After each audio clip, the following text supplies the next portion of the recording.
اور اگر تم یتیموں کے ساتھ ناانصافی کرنے سے ڈرتے ہو تو جو عورتیں تم کو پسند آئے ان میں سے 2-2، 3-3، 4-4 سے نکاح کر لو۔ السلام علیکم ورحمۃ اللہ وبرکاتہ۔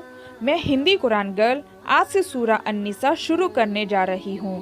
سورہ النساء یہ قرآن کی چوتھی سورہ ہے جس میں 176 آیتیں ہیں اور یہ سورہ مدنی ہے۔ آئیے اس سورہ کی مختصر تعارف معلوم کرتے ہیں۔ یہ سورہ وراثت کی تقسیم اور یتیموں کے حقوق کے متعلق ہدایت جنگ احد کے بعد نازل ہوئی تھی، جبکہ مسلمانوں کے 70 آدمی شہید ہو گئے تھے اور مدینہ کی چھوٹی سی بستی میں اس حادثے کی وجہ سے بہت سے گھروں میں یہ سوال پیدا ہو گیا تھا کہ شہیدوں کی میراث جائیداد کس طرح تقسیم کی جائے اور جو یتیم بچے انہوں نے چھوڑے ہیں ان کے مفاد حقدار فائدہ کا تحفظ کیسے ہو۔ اس بنا پر ہم قیاس اپنی سوچ کر سکتے ہیں کہ شروع کے 4 رکوع میں اور 5ویں رکوع کی پہلی 3 آیتیں اسی زمانے میں نازل ہوئی تھی۔ اسی سورہ میں نکاح پر پابندی بتائی گئی، معاشرے میں مرد اور عورت کے تعلقات کی حد بندی کی گئی ہے اور منافقین کے مختلف گروہ مختلف طریقے عمل رکھتے تھے اور مسلمانوں کے لیے یہ فیصلہ کرنا مشکل تھا کہ کس قسم کے منافقوں سے کیا معاملہ کرے۔ ان سب کو الگ الگ طبقوں میں تقسیم کر کے منافقوں کے متعلق بتا دیا گیا کہ ان کے ساتھ کیا برتاؤ کرنا چاہیے۔ اس لیے مسلمانوں کو بلند ترین اخلاق کی تعلیمات دی گئی۔ دعوت و تبلیغ کا پہلو بھی اس سورہ میں چھوٹنے نہیں پایا۔ جہالت کے مقابلے میں اسلام جس اخلاق و تمیز اصلاح کی طرف دنیا کو بلا رہا تھا، اس کو دیکھنے کے علاوہ یہودی، عیسائی، مشرکین تینوں گروہ کی غلط مذہبی اور غلط اخلاق و عمل پر اس سورہ میں تنقید کر کے ان کو دین حق کی طرف دعوت دی گئی۔ تو چلیے شروع کرتے ہیں سورہ النساء آیت 1 سے لے کر 10 تک۔ اللہ کے نام سے جو اتنت کرپاشیل اور دیوان ہے۔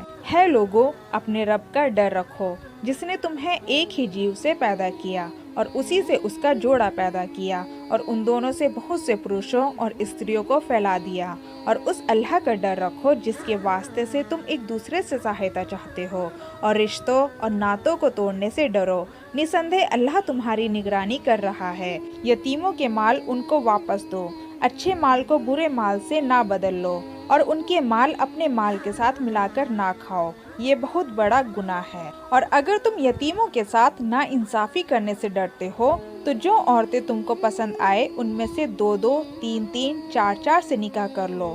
لیکن اگر تمہیں ڈر ہو کہ ان کے ساتھ انصاف نہ کر سکو گے تو پھر ایک ہی بیوی رکھو یا ان عورتوں کو بیوی بناؤ جو تمہارے قبضے میں آئی ہے۔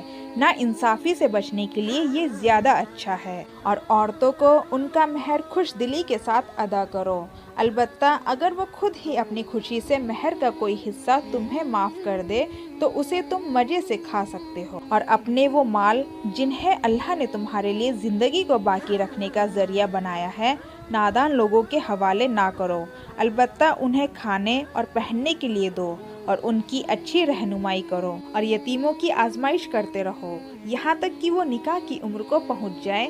پھر اگر تم ان کے اندر صلاحیت پاؤ تو ان کے مال ان کے حوالے کر دو۔ ایسا کبھی نہ کرنا کہ انصاف کی حد سے آگے بڑھ کر اس ڈر سے ان کے مال جلدی جلدی کھا جاؤ کہ وہ بڑے ہو کر اپنے حق کی مانگ کریں گے۔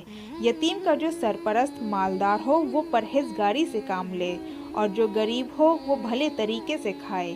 پھر جب ان کے مال ان کے حوالے کرنے لگو تو لوگوں کو اس پر گواہ بنا لو، اور حساب لینے کے لیے اللہ کافی ہے۔ مردوں کے لیے اس مال میں حصہ ہے جو ماں باپ اور رشتہ داروں نے چھوڑا ہو، چاہے تھوڑا ہو یا بہت، اور عورتوں کے لیے بھی اس مال میں حصہ ہے جو ماں باپ اور رشتہ داروں نے چھوڑا ہو، چاہے تھوڑا ہو یا بہت، اور یہ حصہ اللہ کی طرف سے مقرر ہے۔ اور جب بانٹنے کے موقع پر کنبے کے لوگ اور یتیم اور مسکین آئے تو اس مال میں سے ان کو بھی کچھ دو اور ان کے ساتھ ہمدردی کی سی بات کرو۔